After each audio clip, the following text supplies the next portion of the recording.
Bien. Écoutez, après avoir inauguré cette matinée, il me revient le plaisir, peut-être un peu douteux, de la conclure. Donc c'est la dernière ligne droite. Je vais essayer de faire en sorte qu'elle soit la plus intéressante possible avant le déjeuner. Donc pour évoquer effectivement le troisième ministère porteur, et en l'occurrence l'implémentation de Vitam aux Archives nationales. Donc d'abord, quelques informations d'ensemble nous concernant. Donc nous, on utilise, comme nos collègues, Vitam comme back-office. C'était vraiment la logique initiale de Vitam. Par ailleurs, les Archives nationales, on n'est vraiment que dans le champ de l'archivage définitif. On est vraiment un pure player, j'ai envie de dire, sur ce plan-là, avec des spécificités, du coup, évidemment. Donc back-office Vitam seulement, on a donc dans notre conception ajouté des modules numériques sur notre logiciel de gestion d'archives qui préexistait, qui est le SIA, Système d'information archivistique. On a ajouté des modules dédiés aux archives numériques et on utilise le front office Vitam que pour certaines fonctionnalités avancées d'administration. Donc on en est à la version 4 de Vitam. On a fait plusieurs montées de version pour répondre à une question qui pourrait se poser. Notre mise en service novembre 2018 et aujourd'hui, donc, on a fait à peu près 185 entrées, mais c'est entrées au sens où on l'entend, nous, aux archives nationales, c'est-à-dire à l'identique du papier. Donc ça peut regrouper plusieurs SIP. Et en l'occurrence, on a environ 18 000 SIP versés aujourd'hui dans notre système pour 2,7 millions d'UA environ. Donc, je pourrais répondre à d'autres questions par rapport à notre situation si vous le souhaitez. Donc, Alice m'a demandé de faire de mon côté un point particulier sur les enjeux d'accès et de diffusion. Donc, pour cela, revenons un peu en arrière. Ce schéma un peu old school date de 2014, c'est-à-dire un peu avant le lancement du projet Adamante, qui a été le projet d'implémentation de Vitam aux Archives nationales et qui est désormais clos. Donc, comme vous le voyez, Vitam est un back-office dans cette logique-là, c'est vraiment le petit losange au milieu. Et vous voyez dans cette vision les usagers, dont au sens tous les usagers et l'usager externe, le grand public, tous les publics finalement, étaient d'emblée dans la cible avant même qu'on commence quelque développement que ce soit. Donc, notre commande, c'était que toute la chaîne soit couverte, depuis la prise en charge jusqu'à l'accès par tous les publics. Voilà. Alors, ce que je dois préciser aussi par rapport à la présentation qui a été faite par Archipel, c'est que nous, on est seulement sur le champ des archives numériques par rapport à cet enjeu-là, étant donné donc qu'on avait déjà un logiciel de gestion d'archives qui venait d'être conçu pendant une durée de 5 ans auparavant quand on s'est lancé dans l'implémentation de Vitam. Donc, vraiment quelque chose plutôt de juxtaposé sur les archives numériques. Donc, la conception de la partie sur l'accès et la diffusion s'est faite en 2019-2020. Et en fait, par rapport à ça, donc on avait identifié, donc au centre, on a le cœur des fonctionnalités pour les professionnels, pour les archivistes. Et à droite, donc par rapport aux besoins pour le grand public, on avait identifié deux grands besoins, un besoin de diffusion et un besoin d'accès dans nos salles de lecture. Je vais revenir sur ces notions.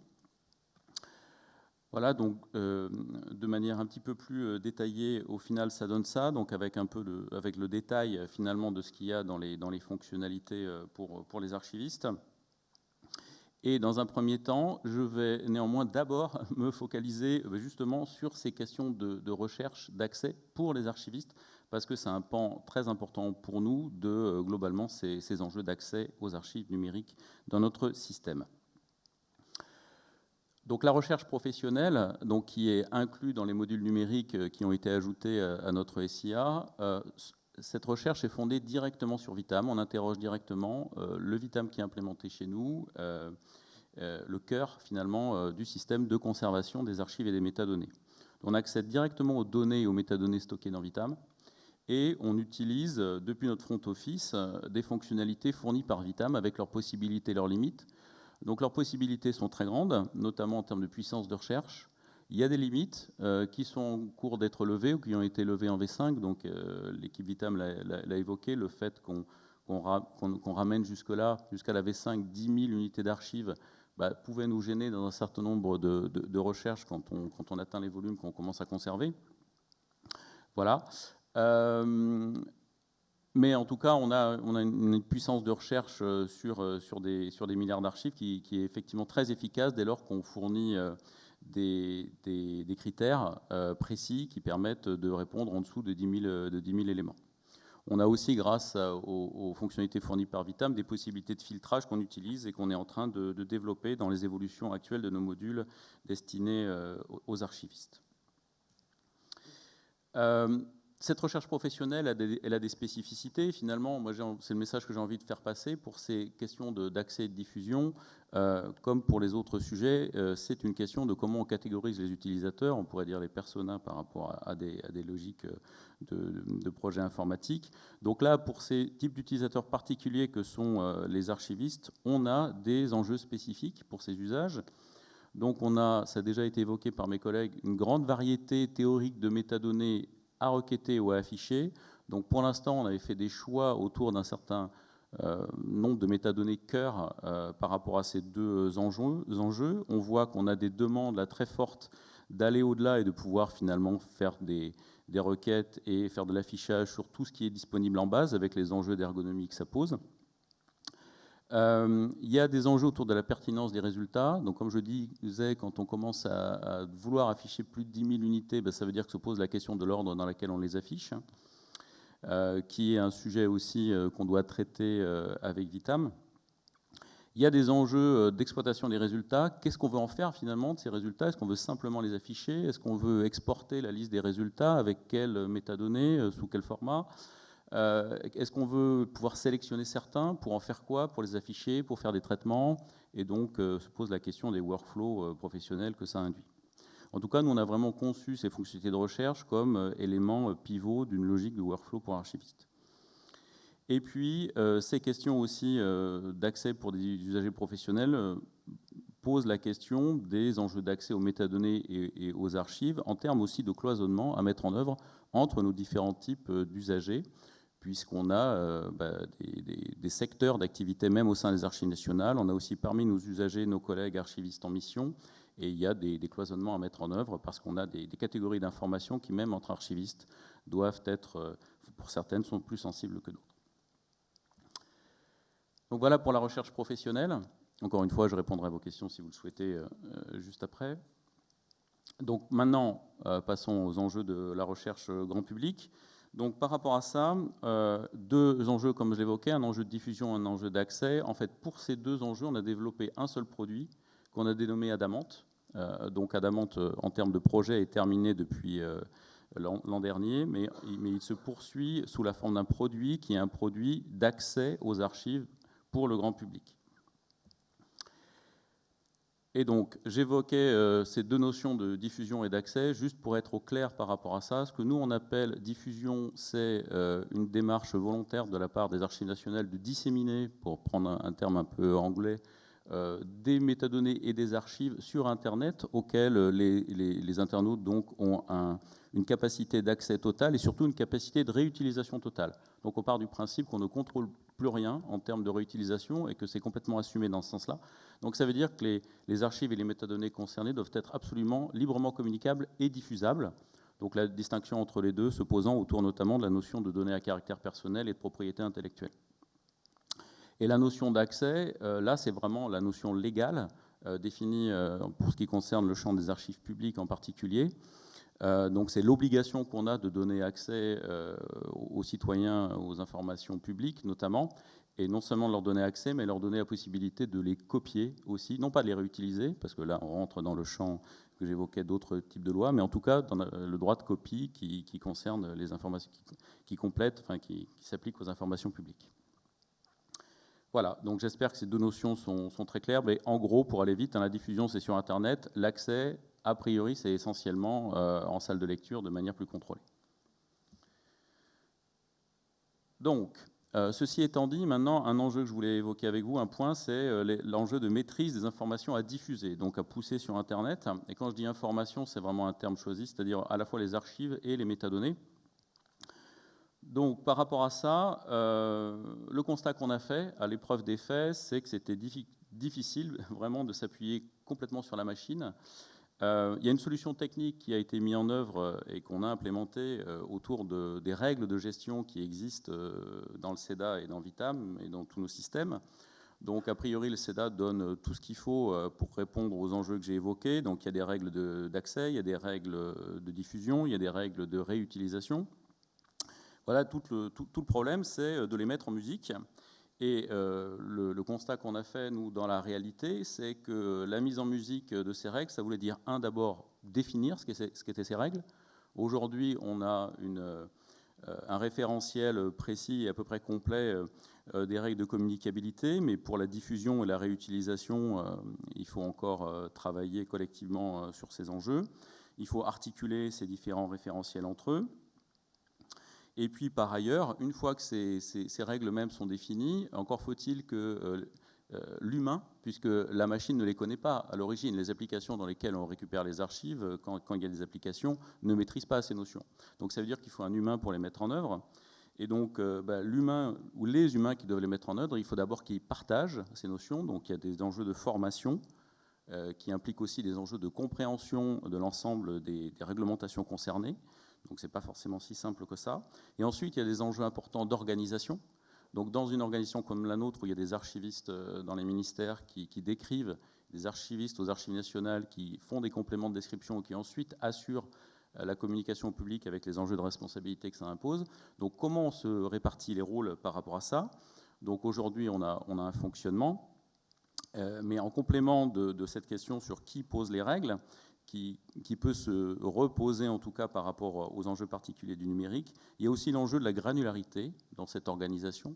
Où pose-t-on ces règles? Est-ce qu'on les pose à l'échelle des ensembles d'archives qu'on reçoit, des blocs entiers, ou est-ce qu'on veut être plus fin? Et si on veut être plus fin, jusqu'à quel degré de finesse va-t-on? Est-ce qu'on se donne l'obligation d'aller jusqu'au fichier avec les problématiques de ressources humaines que cela pose? Voilà. Donc, une problématique au final, un constat qui est la difficulté vraiment de s'appuyer sur la machine pour gérer ces enjeux de diffusion, sachant que derrière, les implications sont quand même fortes, parce qu'il n'est pas question, évidemment, de diffuser des données à caractère personnel sur Internet, que ce soit des métadonnées ou des archives. Donc, on a, dans le cadre de la conception d'Adamant, fait des choix. Donc la conception, c'est essentiellement 3 personnes qui l'ont mené aux archives nationales. C'est Sandrine Heiser qui a piloté l'ensemble des développements dans le cadre du projet Adamant. C'est Violette Lévy qui est maintenant au SIAF et Louis Vigneault qui est aussi au SIAF. Et je tiens vraiment à les saluer. Et Violette et Louis ont écrit un numéro dans un article récent d'Archiviste, le magazine de l'AF, qui présente les enjeux globaux autour de ce prototype qui reprend un certain nombre d'éléments que j'ai évoqués à l'instant. Voilà. Donc en gros, les solutions qu'on a décidé de mettre en œuvre reposent sur les éléments que vous avez sur cet écran. Le fait de copier les informations à diffuser vers un outil externe complètement dédié, Orvitam. Donc on a développé un outil à part. Adamant, c'est vraiment un outil Orvitam. C'est un développement pur. Et en fait, l'intérêt d'avoir cet outil externe, c'est que du coup, on a un mécanisme de publication vers cet outil où l'humain intervient. Donc on a introduit l'humain à ce niveau-là. Nos processus distinguent aussi les enjeux de diffusion des métadonnées et les enjeux de diffusion d'archives. Voilà. Une des problématiques des règles de gestion, c'est qu'il n'y a pas de distinction a priori entre ces deux notions. Or, on a besoin de manipuler de manière différenciée ces deux notions. En complément, donc dans notre silo externe, donc dans l'outil Adamant, il y a plusieurs silos, un dédié à la diffusion, un dédié à la consultation libre en accès en salle de lecture et un pour les dérogations aux archives non communicables, parce qu'il faut aussi intégrer évidemment ces autorisations individuelles. Et quelque chose d'important aussi qu'on a décidé de mettre en œuvre, donc c'est le fait que pour la diffusion des métadonnées, dès lors que étaient concernées des archives, vraiment des archives non communicables, on a décidé de ne publier les métadonnées qu'au niveau dossier qui contient ces archives. On ne diffuse pas des métadonnées d'archives non communicables. Quand je dis métadonnées, je veux dire y compris des intitulés, des éléments de description, voilà. Aucune métadonnée au niveau des archives à partir du moment où elles sont non communicables ou non diffusables. Donc le processus qui a été mis en œuvre au final, au travers de nos outils, est celui-ci. Donc on part à gauche d'un critère qui est le critère de communicabilité des archives, puisque c'est vraiment le début du voyage. Donc, on va remonter ensemble la chaîne. Donc, si les archives sont communicables, dans les développements qu'on a fait, l'archiviste peut, c'est une possibilité, il faut qu'il fasse une action spécifique, il peut diffuser l'archive depuis le SIA. Quand je dis l'archive, c'est soit un fichier, soit un ensemble de fichiers, soit tout inversement. Voilà, il a vraiment le choix de le faire au niveau qu'il souhaite. Il faut par contre que l'ensemble qu'il souhaite diffuser soit intégralement communicable. Donc si l'archive est diffusée, donc si on continue le bleu clair, qu'est-ce qui se passe ? Les archives concernées et les métadonnées, l'intégralité des métadonnées sont diffusées sur Internet. Par contre, si l'archiviste décide de ne pas diffuser l'archive sur Internet, donc là on passe à des actions au niveau des métadonnées de description.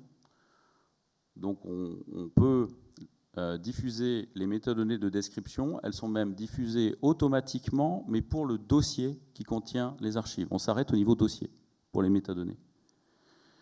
Et l'archiviste a là aussi la faculté de bloquer cette diffusion automatique de métadonnées de dossier s'il n'est pas sûr du type de métadonnées contenues dans le dossier concerné. Voilà. C'est un constat qu'on a fait aussi. On n'est pas toujours exactement au fait quand on va très très loin dans la granularité d'un certain nombre d'arborescences, de la diffusabilité des métadonnées même, ou de la communicabilité dans certains cas des métadonnées concernées. Voilà. Et donc, cet enjeu de diffusion des métadonnées s'applique aussi dans le cas des archives non communicables. Le principe de base, c'est que c'est communiqué, que les métadonnées des dossiers sont communiquées, sont diffusées sur Internet, sauf si l'archiviste décide de bloquer la diffusion de ces métadonnées. Donc, une fois en tout cas qu'on arrive au bout du chemin, donc quand les archives et les métadonnées sont entièrement diffusées sur Internet, l'internaute est complètement libre de faire ce qu'il veut, il consulte, il télécharge, il réutilise.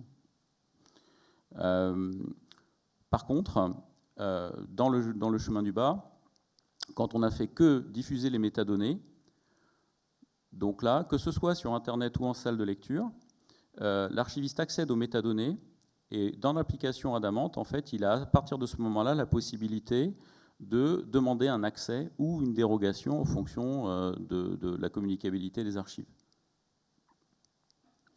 Et ces demandes d'accès et de dérogation vont être systématiquement étudiées par un archiviste.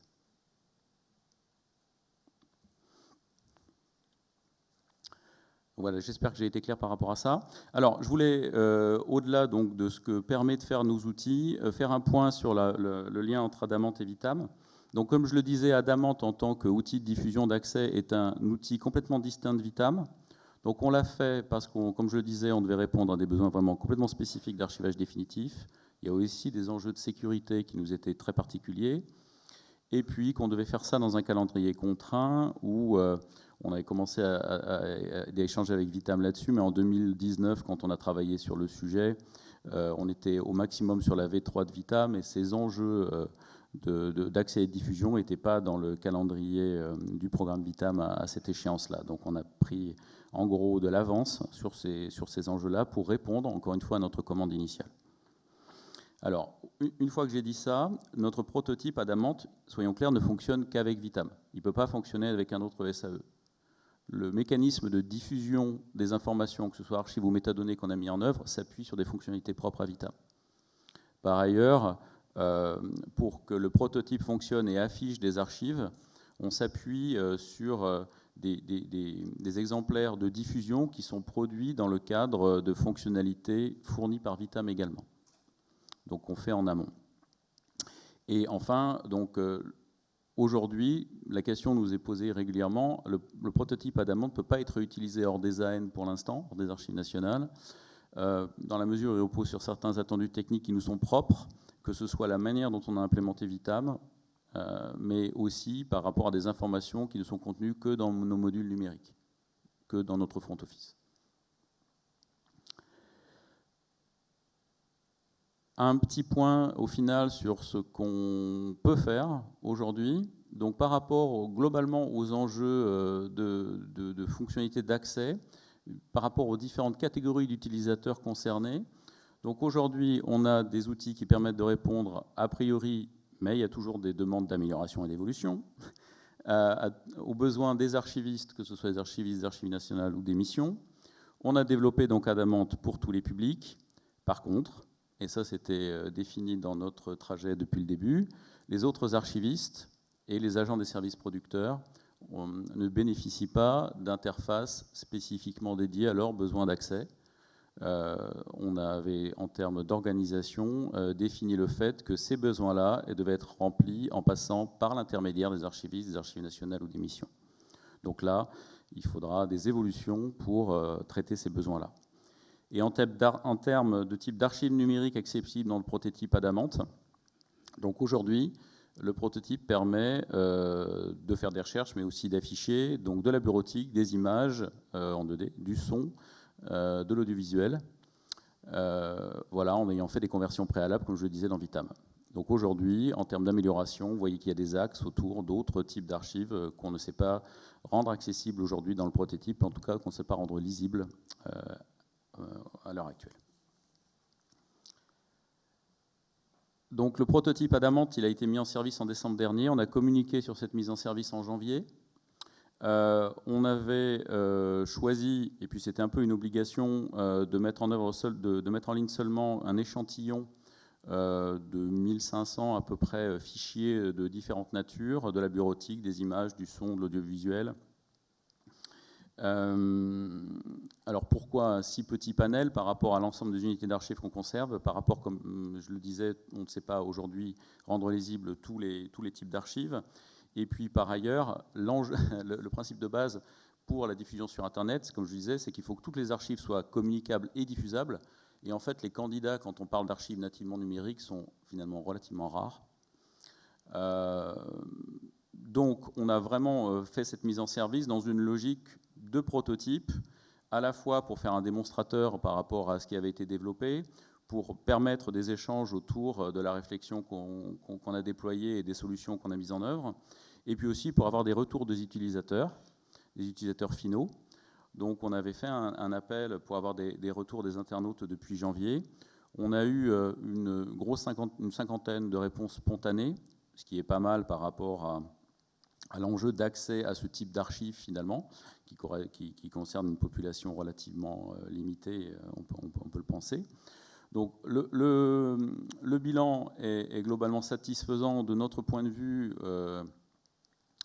puisqu'on voit là sur le camembert que c'est l'agrégat du jaune et du gris qui montre la satisfaction des utilisateurs par rapport aux fonctionnalités proposées dans le prototype. Donc des motifs de satisfaction. Après, des enjeux clairement d'amélioration qui sont posés autour de la compréhension d'abord de ce que c'est que cet outil et à quoi il sert. Voilà, la notion d'archive nativement numérique est forcément une notion extrêmement immédiatement compréhensible par le grand public. Donc ça pose la question de la manière dont on présente nos services et dont on les articule avec plus globalement les services d'accès aux archives qu'on propose. Et puis aussi un enjeu autour du fait de rendre plus facilement compréhensible le fait que non seulement on peut consulter des documents dans cet outil, mais aussi accéder à des informations qui permettent de faire des demandes pour consulter des documents en salle de lecture dans un deuxième temps, en passant par donc des processus d'instruction de demande. Voilà. Donc cette logique de retour d'expérience utilisateur s'achève. Là, va s'achever dans les jours qui viennent. Et la logique, ce sera ensuite de faire un bilan global en septembre, tout début de l'automne. La logique étant ensuite de faire des propositions pour la poursuite de l'utilisation de cet outil et l'améliorer. Et en fait, ces améliorations vont s'inscrire plus globalement dans la stratégie des archives nationales et notamment autour d'enjeux d'un nouveau projet qu'on a lancé sur les questions d'accès sécurisé à distance à nos archives. Donc en gros, l'idée, ce serait vraiment de rendre accessible les archives ou une partie des archives qui ne sont aujourd'hui consultables qu'en salle de lecture en physique, et en gros de développer une sorte de salle de lecture virtuelle pour répondre aux enjeux d'accès à ces archives-là. Donc vous voyez le complément assez naturel par rapport à ce que j'ai évoqué. Au travers de ce projet d'accès sécurisé à distance, l'angle d'attaque change cependant. Je vous l'ai dit, notre logique, c'était vraiment pure player, archivage définitif et archives nativement numériques. Là, l'optique, on reste évidemment dans le champ des archives définitives, puisqu'on est aux archives nationales, Mais cette réflexion sur l'accès sécurisé à distance, on souhaite l'apporter d'une manière beaucoup plus globale dans une logique de service qui porte à la fois sur les archives papier et sur les archives nativement numériques. Voilà ce que je voulais vous dire aujourd'hui. Merci beaucoup pour votre écoute et votre patience. Si vous avez des questions.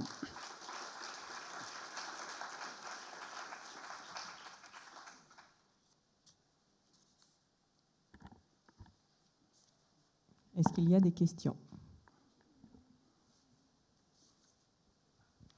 Merci Thomas. En plus, c'est pas facile à expliquer, c'est d'une très grande clarté. Bravo pour ça.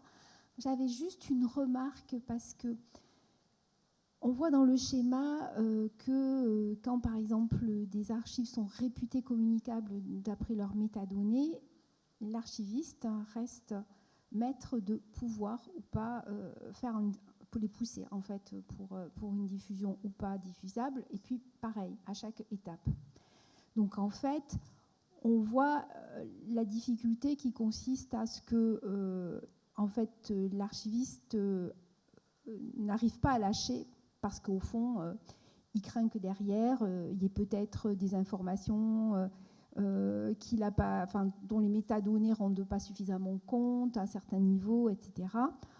Ce qui rappelle un tout petit peu quand même, je pense, les craintes qu'il devait y avoir quand il s'agissait de publier des inventaires sur la première salle des inventaires virtuels, où au final, le parti a finalement été pris au bout du bout de dire, bon, ben, on le fait.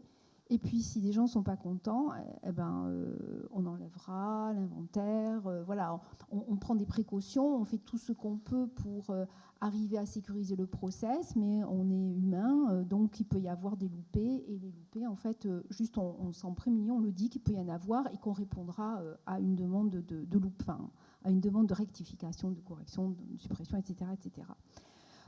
Parce que là, il y a plusieurs moments dans la chaîne où l'archiviste il décide de faire quelque chose, et les choses étant ce qu'elles sont, et avec le degré de perfection qui anime tout archiviste, il est possible que le temps d'aller vérifier qu'à la dernière arborescence, tout va bien, ça peut durer un moment et ça va bloquer les choses, quoi, honnêtement.